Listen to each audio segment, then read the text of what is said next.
नमस्कार दोस्तों। तो जैसा कि आप लोग जानते हैं, ये धातु एवं अधातु चैप्टर का सेकेंड पार्ट है और इस पार्ट में हम लोग देखेंगे धातुओं का निष्कर्षण। तो धातुओं का निष्कर्षण कैसे करते हैं, तो हम इसे खुदाई में प्राप्त करते हैं। सबसे पहले हम इसमें देखते हैं खनिज और अयस्क, जो दो नाम आते हैं। धातु को हम भूपर्पटी से खोदकर जिस रूप में निकालते हैं उसे हम खनिज कहते हैं, और वह विशेष रूप जिससे वह खनिज जिससे हमें अधिकतम मात्रा में शुद्ध पदार्थ मिल सकता है, जिससे हमें शुद्ध पदार्थ आसानी से अधिक मात्रा में मिल सके, उसे हम लोग अयस्क के नाम से जानते हैं। और खोदकर मिट्टी से धातुओं को प्राप्त करके, शोधित करके, परिष्कृत करके शुद्ध धातु प्राप्त करने की ये पूरी प्रक्रिया धातुक्रम कहलाती है। हमारे पास बहुत सारे अयस्क हैं। जैसे कक्षा 10 के हिसाब से देखा जाए तो सिलेबस में है कॉपर का निष्कर्षण, और कॉपर के जो प्रमुख अयस्क हैं जैसे कॉपर पायराइट है मुख्य अयस्क में, क्यूप्राइट है, कॉपर ग्लांस है, बहुत सारी इसमें सल्फाइड अयस्क हैं और बहुत सारे कार्बोनेट अयस्क हैं जैसे एजुराइट है। तो सल्फाइड अयस्क भी हैं, देखते हैं हम लोग। धातुक्रम क्या होता है? अयस्कों से धातुओं के निष्कर्षण और उसे शुद्ध करने की जो पूरी विधि होती है उसको हम धातुओं के धातुक्रम कहते हैं। और पृथ्वी से धातु जिस रूप में प्राप्त होते हैं उसमें अशुद्धियाँ बहुत सारी होती हैं, तो उसे हम खनिज के रूप में जानते हैं। और अगर जिससे शुद्ध पदार्थ प्राप्त करने की प्रायोरिटी ज़्यादा होती है, संभावना ज़्यादा होती है, शुद्ध धातु की मात्रा ज़्यादा होती है, तो उसे हम अयस्क कहते हैं। इसको ऐसे हम लोग समझ लेते हैं कि जैसे मान लीजिए हमने पृथ्वी को खोदकर इतना पदार्थ निकाला। अब इतने पदार्थ में अगर अशुद्धि की मात्रा कम है, ये मान लीजिए अशुद्धि है, अशुद्धि की मात्रा कम है और शुद्ध पदार्थ की मात्रा ज़्यादा है, तो हम लोग इसे कह लेंगे कि ये अयस्क है। और यदि इतना ही हमने निकाला है लेकिन इसमें जो शुद्ध पदार्थ है वो कम है, शुद्ध कम है और अशुद्धि ज़्यादा है, तो हम इसी को खनिज कह लेंगे, इसी को हम खनिज कहेंगे।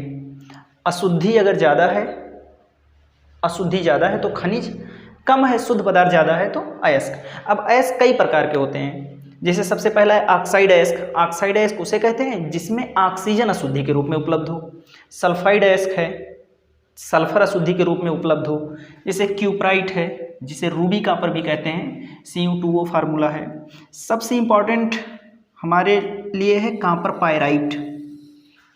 कॉपर का सबसे मुख्य अयस्क है कॉपर पायराइट, जो एक सल्फाइड अयस्क है। इसमें सल्फर अशुद्धि के रूप में उपलब्ध है।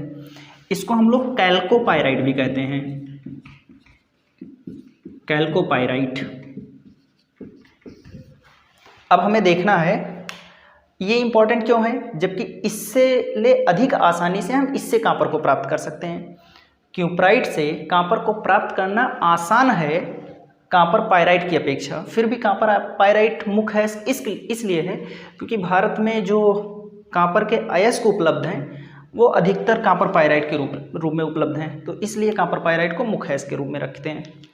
अब देखते हैं हम लोग इसे कैसे प्राप्त करते हैं शुद्ध धातु को। हम लोग कॉपर का निष्कर्षण करते हैं कॉपर पायराइट से, क्योंकि यही मुख्य अयस्क है, कॉपर पायराइट। धातुओं का शोधन करने के कुछ चरण होते हैं, कुछ पद होते हैं। जैसे अयस्क है, कोई भी अयस्क हो, सबसे पहले उसका सांद्रण किया जाता है ताकि उसकी मोटी मोटी अशुद्धियाँ निकल सकें। सांद्रण करने के बाद अगर वो उच्च अपक्रियाशील धातु है तो सीधे सीधे उसका वैद्युत अपघटन करवाएंगे और हमें शुद्ध धातु प्राप्त हो जाएगा। लेकिन अगर वो मध्यम अपक्रियाशील धातु है तो उसमें देखेंगे कि वो किस प्रकार का अयस्क है। अगर वो कार्बोनेट अयस्क है, कार्बोनेट के रूप में उसमें अशुद्धि मौजूद है, तो उसका निस्तापन करवाएंगे। लेकिन अगर सल्फाइड अयस्क है तो उसका भर्जन करवाएंगे। जैसे कॉपर पायराइट जो है वो एक सल्फाइड अयस्क है, तो उसका हम भर्जन करवाएंगे।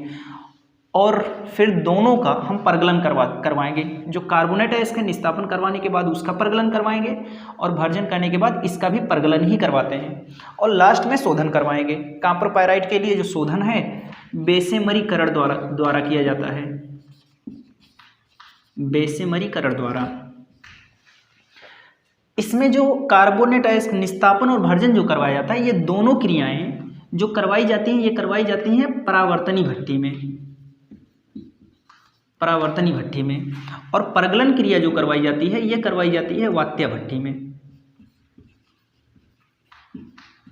निस्तापन और भर्जन ये दोनों क्रियाएं परावर्तनी भट्ठी में होंगी और परगलन क्रिया वात्या भट्ठी में होगी। अब हमें कॉपर पाइराइट का शोधन करना है, तो हमें कौन कौन से चरण देखने हैं?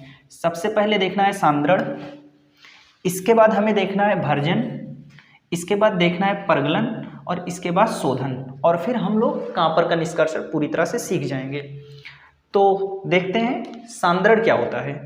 सांद्रण की बहुत सारे अलग अलग अयस्कों की अलग अलग विधियाँ होती हैं। वैसे मुख्य 3 विधियाँ हैं, जिसमें सबसे पहला है कॉपर पाइराइट के लिए जो करवाते हैं फेन पलवन विधि। इस विधि में करते क्या हैं कि एक पानी की टंकी लेते हैं और उस पानी की टंकी में चीड़ का तेल मिलाते हैं, पोटेशियम एथिल जेंथेट मिलाते हैं और बारीक अयस्क को पीसकर उसमें डाल देते हैं और फिर उसमें किसी माध्यम से वायु की तेज धार प्रवाहित करते हैं, जिससे क्या होता है, जो शुद्ध धातुएं हैं वो झाग बनाकर ऊपर तैरने लगती हैं और अशुद्धियां जो बड़े बड़े कण हैं वो भारी होने के कारण नीचे बैठ जाते हैं। फिर क्या करते हैं, उस शुद्ध धातु को छानकर अलग कर लेते हैं। तो ये क्रिया हो गई हमारी सांद्रण। भर्जन क्या है? भर्जन क्या चीज़ होता है? भर्जन माने होता है भूजना, किसी भी चीज़ को भूनने की क्रिया। अब हम किसी भी चीज़ को भूनते हैं, किसी भी खाने वाली चीज़ को ही भूनना हो तो मुझे कैसे भूनते हैं? आग में रख देते हैं, उसे आग में रख देते हैं, हवा करते हैं, भट्ठी में गर्म करते हैं, जैसे चाय बनाते हैं भट्ठी पर तो गर्म करते रहते हैं। तो वही है कि वायु की नियंत्रित मात्रा में, मतलब इतना भी हवा ना करो कि पूरा आग ही उड़ जाए, वायु की नियंत्रित मात्रा में हल्का हल्का हवा देते रहेंगे। वायु की नियंत्रित मात्रा में जो सांद्रित अयस्क है उसको जब हम गर्म करते हैं तो ये क्रिया भर्जन कहलाती है। और जब हम बिना वायु के गर्म करें तो उसे निस्तापन कहते हैं। यानी वायु की अनुपस्थिति में सांद्रित अयस्क को गर्म करना निस्तापन कहलाता है, और वायु की उपस्थिति में, मतलब कि चीज़ को गर्म भी कर रहे हो और फिर हवा भी कर रहे हो, तो ये क्रिया क्या कहलाती है? भर्जन। बहरहाल परावर्तनी भट्ठी में जो अयस्क होता है वो सीधे आग के संपर्क में नहीं होता, सीधे आग के संपर्क में नहीं होता, ये अलग चूल्हा जलता है और अलग केवल उसके वाष्प से, धुएं से ये होती है क्रिया। अब इन क्रियाओं में क्या होता है? वात्या भट्ठी है परगलन। परगलन माने होता है कि कुछ ऐसी अशुद्धियाँ होती हैं जो सांद्रण करने के बाद और भर्जन अथवा निस्तापन करने के बाद भी नहीं दूर होती, तो उन अशुद्धियों को गलाने के लिए परगलन क्रिया करते हैं। परगलन का मतलब ही होता है अशुद्धियों को गलाना, और अशुद्धियों को गलाने के लिए बाहर से एक पदार्थ मिलाया जाता है जिसको गालक कहते हैं। तो गालक की उपस्थिति में, कोक और गालक की उपस्थिति में अशुद्धियों को वात्या भट्ठी में गलाने की क्रिया परगलन कहलाती है। जो मजबूत अशुद्धियाँ उन्हें गलाने की क्रिया। सांद्रण क्या है? जैसा कि मैंने बताया अभी कि पानी की टंकी लेते हैं, उसमें चीड़ का तेल और पोटेशियम एथिल जेंथेट मिलाकर और करते हैं, फिर अशुद्धियाँ नीचे बैठ जाती हैं और शुद्ध धातु ऊपर आ जाता है तो उनसे छानकर अलग कर लेते हैं। भर्जन क्रिया में ध्यान में रखना, सांद्रित अयस्क को, सांद्रण किए हुए अयस्क को किस भट्ठी में करते हैं, ये पॉइंट है जिसे ध्यान में रखना है। परावर्तनी भट्ठी में करते हैं और वायु की नियंत्रित मात्रा में होगा, तो ये गर्म करेंगे जब इस स्थिति में, तो उसे कहते हैं भर्जन। निस्तापन क्या होता है? यही वायु की अनुपस्थिति कर दीजिए, बस यहाँ नियंत्रित को हटाकर अनुपस्थिति कर दीजिए तो ये निस्तापन की परिभाषा बन जाएगी, यही वाली।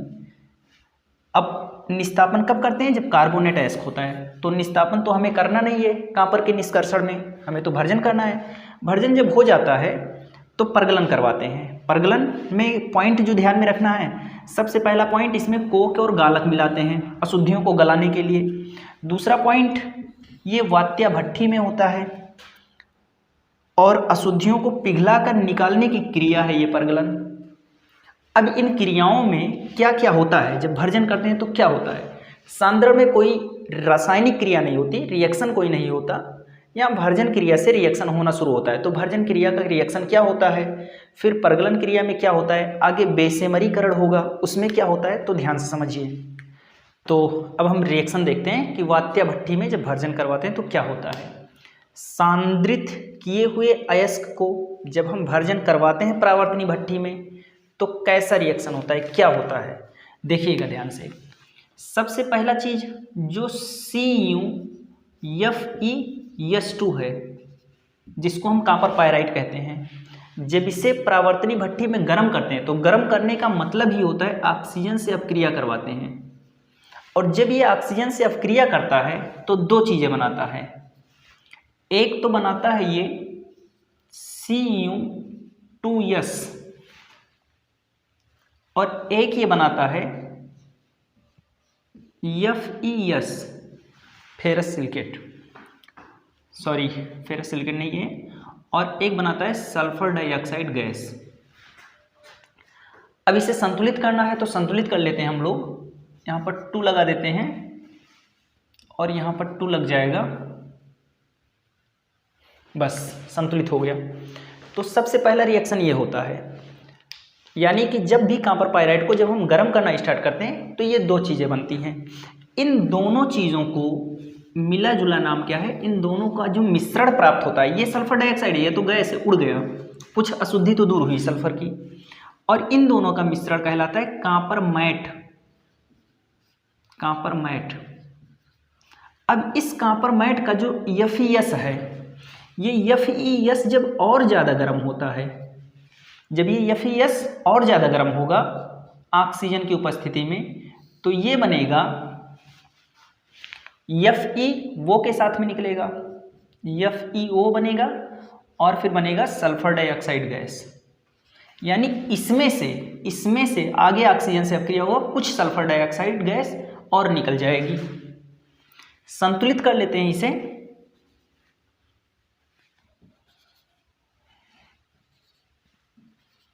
संतुलित हो गया, सही है। और इसके बाद जो ये है, ये पार्ट भी जब आगे ऑक्सीजन से अपक्रिया करता है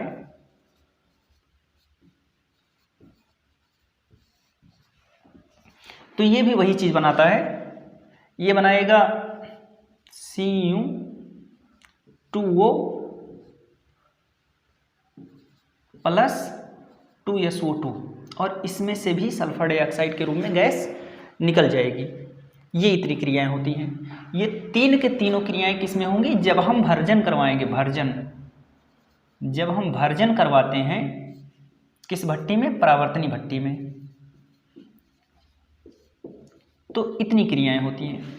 जो हमारा कॉपर पायराइट है ऑक्सीजन से अपक्रिया करेगा और दो चीज़ें बनाएगा। कुछ सल्फर की मात्रा इसमें से अशुद्धि जो थी वो तो दूर हुई, और ये दोनों क्या करेंगे, आगे जब गर्म होंगे ऑक्सीजन से अपक्रिया करेंगे तो FeS इस तरह से रिएक्शन करेगा और Cu2S इस तरह से रिएक्शन करेगा। अब हमें क्या हुआ, हमें तीन चीज़ का, इन सब का मिश्रण प्राप्त हुआ है, इन सब का, और ये इतना तो उड़ गया है, ये चीज़ ये चीज़ ये चीज़ निकल चुका है, हमें इन सब का मिश्रण प्राप्त हुआ है। अब इन सबको हम परगलन करवाने के लिए आगे ले जाएंगे।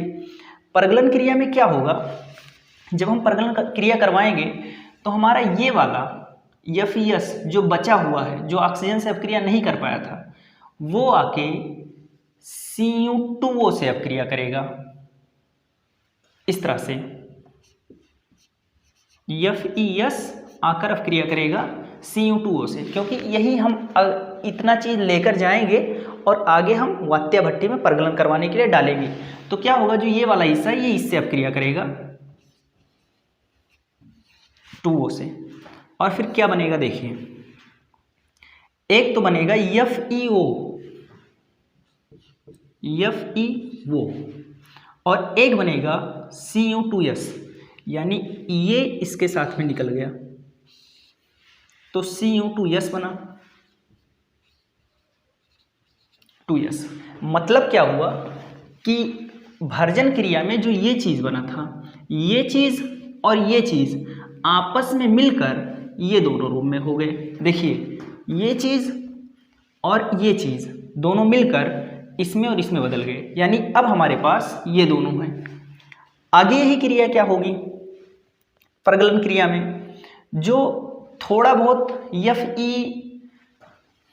FeS बचा हुआ है, थोड़ा बहुत जो FeS बचा हुआ था, जैसे जो FeS बचा हुआ है वो FeS जब और ज़्यादा गर्म होगा तो वो भी FeO में बदल जाएगा।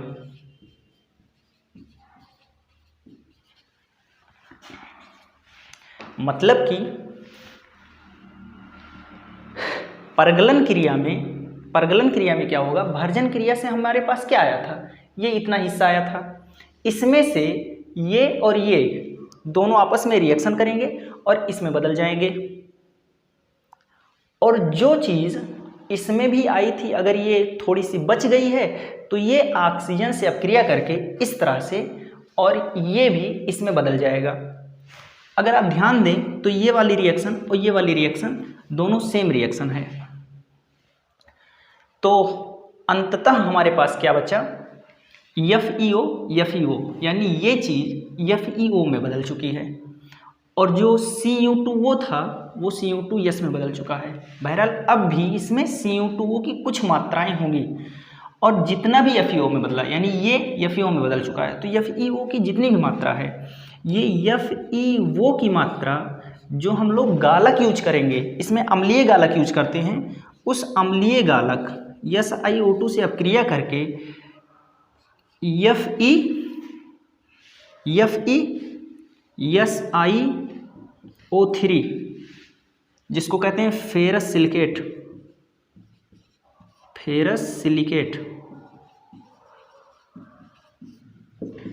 सिलिकेट, जिसको हम धातुमल के रूप में देखते हैं, ये धातुमल के रूप में निकल जाएगा, क्योंकि ये तो हमें अशुद्धि था, दूर करना था, हमें तो कॉपर प्राप्त करना है। और अब हमारे पास क्या बचेगा, ये बचेगा केवल।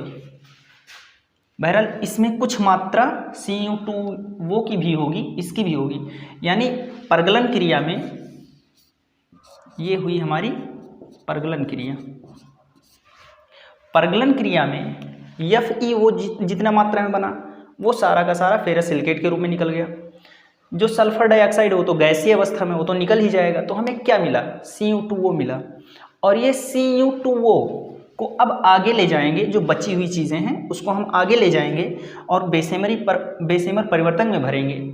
और बेसेमर परिवर्तक में क्या होगा, फिर इसमें जो Cu2S बना परगलन क्रिया में, ये दोनों तो धातुमल के रूप में निकल गए। जो हमें परगलन क्रिया में Cu2S मिला, इस Cu2S को जब हम आगे ले जाएंगे बेसेमर परिवर्तक में भरेंगे तो क्या क्रिया होगी, उस जब गर्म होगा तो क्या बनेगा, देखिए ये सल्फर ऑक्सीजन के साथ में निकलेगा और सल्फर डाइऑक्साइड बनाएगा और बनाएगा Cu2O। बिल्कुल ये वाली रिएक्शन फिर से यहाँ रिपीट होगी।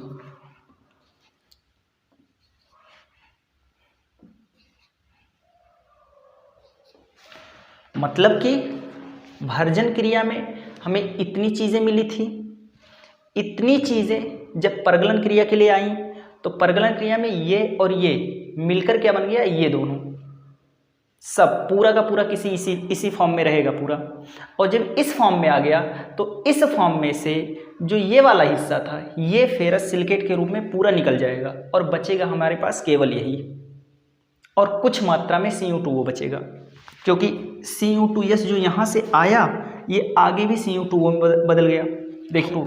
और फिर Cu2O, जितना Cu2O बनेगा ये जब Cu2S से बची हुई Cu2S से अपक्रिया करेगा तो बनाएगा, यहाँ पर 2 लगा दीजिए, 6 कॉपर बनाएगा प्लस सल्फर डाइऑक्साइड बनाएगा, और इसी को कहते हैं ब्लेस्टर कॉपर या फफोलेदार कॉपर, और यही हमें प्राप्त करना था, हमें मिल गया। और ये क्रिया क्या है, बेसेमर परिवर्तक की है। ये किस क्रिया, इसमें एक शब्द आता है गैंग। तो गैंग क्या होता है, अयस्क में उपस्थित अशुद्धियों को गैंग कहते हैं। अयस्क में जितनी भी अशुद्धियाँ मौजूद होती हैं उन सारी अशुद्धियों को मिला जुला कर गैंग के नाम से जानते हैं।